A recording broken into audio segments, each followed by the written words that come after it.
Thank you, Mr. Speaker, and thank you, Mr. Speaker.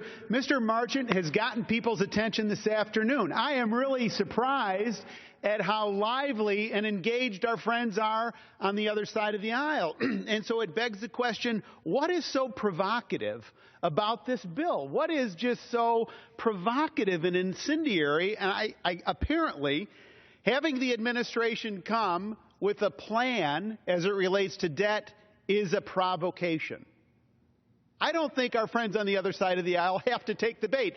In fact, the ranking member said it came out with only Republican votes. If I were a Democrat, I wouldn't admit that it only came out with Republican votes. I would be trying to claim credit for this. Why?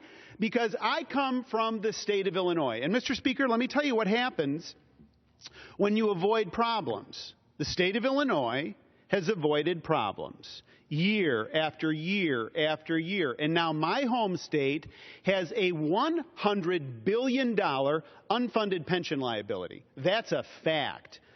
Illinois is a crisis. Now, what Mr. Marchant is proposing is very simple and very clear.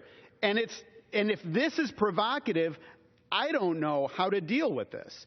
It requires the administration to lay out a proposal to reduce the debt in the short term, 1 to 2 years. The criticism of the administration's current budget is that it never balances, ever. Think about that. Hello, hello, hello, hello. Never. There's never a balance. And so what he's saying is they got to come in and they've got to show how they're going to deal with this.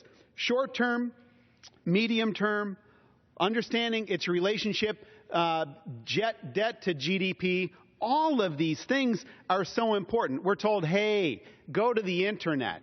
That's where your information is. No, what we need is for the administration to understand the information on the internet, if that's where it is, and come in and present it in a cogent and clear way. Yes, Congress has the primary responsibility. Yes, the House Republicans have articulated a view that says we can balance this, we can deal with these programs, we can deal with these cost drivers, and we've met time again by a stiff arm from the President of the United States, who has now redefined the concept of balance. Balance used to mean 1 + 1 = 2. Now the administration says, well, balance is, what was their latest vernacular? Long-term fiscal sustainability? That's ridiculous.